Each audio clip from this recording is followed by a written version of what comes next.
afternoon. My name is Rex Sims, and I've been asked to speak a little bit about early times in Bonita. Peggy and I moved here in 1980. We tell everyone we came down to this little place in a covered wagon, but actually we came down in a Mercedes. But Bonita was a little one-horse town that the streets were unpaved and most of them filled with potholes, filled with water. But it was a quaint little place, and everyone was from someplace else. And we bought a nice house over on Mango, a nice big lot, all surrounded by jungle. And we thought we'd spend our winters down here and keep our residence up at the lake in Indiana, where we had lived for many, many years. But in time, I got interested in the Chamber of Commerce, and so I was asked to help recruit new members and so forth. So we started in and started building a chamber. We had something like 29 members, and I think the dues were $25 a year, and about 10 of them hadn't paid. But we went around and eventually began to build a little interest in a chamber here. And we put on a couple little programs that year, and then Peggy and I went back up north for the summer, and then when we came back, we began to get more interested in business. So I started a business down here called Builders Glass Service, and we operated that for a number of years. But Bonita had some issues. It was a quaint little nothing, and that was a problem. Bonita wasn't anything. It wasn't a village, it wasn't a city, it wasn't a town, it wasn't incorporated. It was, when it came down to the truth of the matter, Bonita was the villages that surrounded the dog track. The dog track was the big elephant in the room that was the biggest employer and the biggest taxpayer and a well-known big event. And at that time, the dog track only raced 20 days a year. So every day was that they were open, it was a big day. And they had big dining rooms, and it was a big thing. Wednesday afternoon was a matinee with $1 beer and $1 hot dogs, and the cars were packed the parking lot. The road from Fort Myers Beach was packed with cars coming down to the dog track. So the dog track was the emphasis in town. Bonita was just laying alongside of it. After a while, we began to have a group put together to kind of work on these issues. And the first issue, of course, was crime. Crime, Old 41 was not safe after dark. There were various gangs and assorted groups that controlled it. There were guns everywhere. And so crime was a major issue. And the second thing was traffic. As I say, the roads were, half of them weren't paved, and the ones that weren't paved were filled with potholes, filled with water. It was a mess, and the school buses ran. Bonita was growing. There were a lot of houses being built, and so this was important. And the third thing that was important was the development. The county commissioners had a program that they collected impact fees for new construction. And there was a tremendous amount of residential new construction going on in Bonita. There had been a house invented down here that was called a 3-2 split. And it was being built all over town. 2 bedrooms and a bath on one end, and a bath and a bedroom on the other end for your guests. And I want to assure you, if you were from Ohio or Indiana or Pennsylvania and you had a 3-2, you had guests, because it was amazing how many friends you had when you had a place in Florida. The county commission collected an impact fee on every house and every building, and yet we couldn't get the roads fixed and we couldn't get sidewalks built. The kids stood in the road over on Pennsylvania Avenue, which was a gravel road at that time, shell road, and they stood out on the street in the dark because we didn't have any high school here, and all the kids rode a bus to Cypress Lake in South Fort Myers. So they started out early in the morning. It was dangerous. And but yet the county assured us that there couldn't be any sidewalks built there for various reasons. So the impact fees were being collected, but we couldn't see where Bonita was benefiting from. And so the chamber was beginning to get a group of men that were interested in Local 41 and 41 in general. And so we hired a gentleman named Jim LaRue, who had been the former county administrator, and we hired him to investigate how many dollars worth of impact fees were collected from Bonita and where the money was spent. And after a certain amount of time, I think it cost $1,200 or something for the thing, which was a lot of money for us. Jim came back and announced that he could only prove that there was 14% of the money was actually spent in Bonita.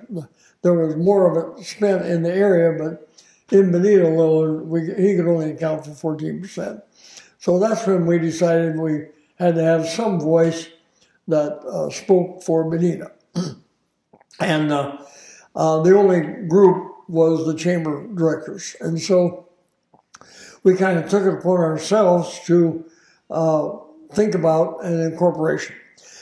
There had been a couple of attempts to incorporate the city in the past. One of them was in the late 80s, I believe, and it failed miserably. The other one was in '93, and Al Roseman was the sponsor of it. And they tried to sell the voters on the city and the city function. And nobody understood exactly what the city was going to do for them. So when we started talking about incorporation, we decided that that was not the avenue to go, and that we should instead develop a charter. And the charter would explain what the city had authority to do, and that was all the authority they had. And so we were going to write a charter and present it to the voters, and if they voted for it, then it went to the county commission, they had to approve it, then it went to the state legislature and so on. So that was the beginning. The thing that really triggered the push, prior to this time, we asked Hickory Island people to join us, and they weren't interested. They thought all the problems we have were Bonita problems, and we needed to solve them ourselves. Well, the county commissioner had a miracle happen. They somehow rezoned 5 residential lots on Hickory Island so Bonita Bay could build a commercial site out there and have a restaurant, a bar, day place for their Bonita Bay people. There are 5 residential lots that could only be residential, but somehow they got a variance or something so that Bonita Bay could build this. Well, right away, all the gated communities in the area, and there were a few of them at that time, started to ask the same thing. So Hickory Boulevard people became alarmed. All their residential lots could be gated community activity points. So they came and joined us in the endeavor to become a city. That was a big move. They were really scared. So we had the ex-mayor of Cape Coral. He did a survey to determine that we had enough taxable valuation to support a city. This cost some money, and I think the chamber directors passed the ad around and paid for that. But he proved that we had the wherewithal to actually become an independent city, and but we'd have to put on a program to sell the charter to the voters, and essentially that's what we did. And it was a long year, and We started out with a committee of about, 25 or so, and it got pretty tough. There was a lot of opposition to it. And surprisingly enough, the chamber members voted not to support the incorporation because the chamber was managed by the developers back then, and they didn't want to ruin a good thing. So it was a tough year, and there was a lot of hard words and letters written to the editor that were just full of bogus lies and so forth. But we made 5 presentations that I was a part of. They made others, but I was part of 5 different presentations to the voters to tell them what the city would do. And of course, the word was the first thing we're going to do is raise taxes. So the city's been very careful down through the years about raising taxes. So it was a long, hard year, and we did a lot of campaigning. But eventually, when the votes were counted, we won by 1,400 votes, which was significant because Marco Island had gone through 4 different votes to become a city. And we decided if we didn't do it the first time, that was it. It was over. And so we won by 1,400 votes, and we had a city, but we didn't have any elected officials. So we became a city December 29th of '99, and then we had an election in right away for city officials, and they took over in April. Now, we were officially a city, and we officially had a mayor. His office was the back seat of his SUV, and we had some crates in there that we put files in, and that was our office. We didn't have bank account, we didn't have insurance, we didn't have anything. So we started from ground zero. And I want to tell you that there was a whole lot of dedicated people that put in a lot of man hours to make this thing work. It didn't just happen. It was a group of people that cared about the future of this community. And I look back on them now and I think we didn't appreciate them like we should have, but it worked because a lot of people cared and a lot of people put forth a great deal of effort and time to make it happen. After we became a city, there were certain things you have to do in a certain time frame. And one of the requirements was that you had to have a comprehensive plan within 2 years. This is a big deal. Comprehensive plans are essentially the blueprint that the city's going to grow on and use in the future for zoning and building and so forth. And so Paul Pass appointed me and another group of men to become the first planning commission. And we hired a team to come in, and I hauled them around in my flyer vans to all the gated communities so we could write a comp plan that was for Bonita Springs. And we did. It took a while, but we got it done, and that's basically what we've operated on the last 20-some years. One of the interesting things was prior to incorporation, I would say crime was a vicious thing. But after incorporation, it was kind of amazing. Before incorporation, we had 2 deputies, one in Fort Myers Beach and one in Bonita on the weekend. After incorporation, right away, we began to get more deputies down here visually. We had a sheriff, a very colorful guy, I might add, but he saw what the vision was going to be in Bonita, and so he started cooperating. They set up a depot down here with more full-time deputies, and eventually the city council started hiring deputies who represent Bonita Springs. They're employed by Bonita Springs, and we have a great number of them now, but back in the beginning, I think we had 3 because they are expensive. But it made a big change. Right away, the downtown took on a different atmosphere, and we set up the CRA, which put in some sidewalks and things like that. Prior to this time, there were no sidewalks along 41. There were just sand path on either side. Kids walked to school in the road. And right away, things began to change for the better.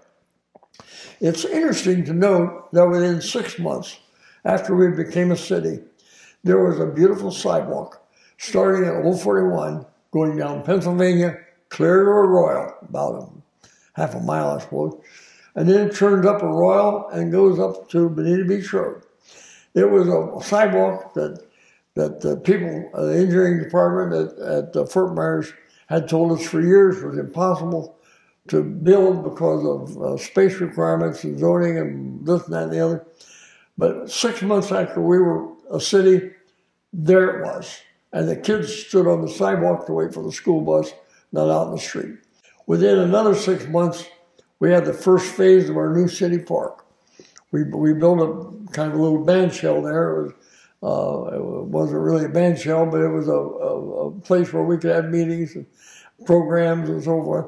And the city park got cleaned up, got electricity buried underground, and got speakers, got a new flagpole. Believe it or not, we had an old piece of pipe for flagpole for years. The town began to look like a town. And people begin to think of it as their community, as their town. Bonita Springs was meaningful. And I'm telling you, the early years of the city council, they literally were building from scratch. There was really nothing no history or no background to build on. It was a learning experience every month. But they did well, and they had some boo-boos along the way, of course. But it's where we are now. So now I look at it and think, okay, this has been 20 years getting to this point right here. Now we're at a stage where the next phase, which I assume will be the Bamboo Village build-out, will be the deciding factor of what the town's going to look like for the next 50 years or so.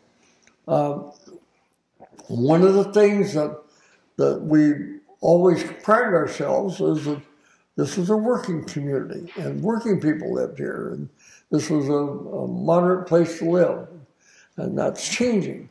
The houses are getting bigger and more expensive, and it's a desirable place to live. It's a very nice community, and although there's this time of year there's plenty of traffic, in July there's not. So the point of the whole thing is people are coming from all over the world, not just Ohio and Pennsylvania anymore, New York, and Indiana. They're coming here from all over to visit and live in our city. It's a wonderful community. And the future that is starting right now is going to be a big difference in what's going to happen and how it's going to look in the next 50 years. I am so proud to have been part of it. We've been in business in Old 41 for 33 years, I believe, now. Kind of lose track. We started in 1985, whatever that is. And every year, we see more and more people walking downtown. Years ago, nobody walked downtown. It was too dangerous. Now we have families walking and pushing a baby carriage or a stroller or something. They come and get ice cream and so forth. We see a lot of visitors in town that are here for the first time. And we have a beautiful beach until the hurricane, but it'll come back and it'll be more beautiful than it was. And I'm proud to have been a part of it.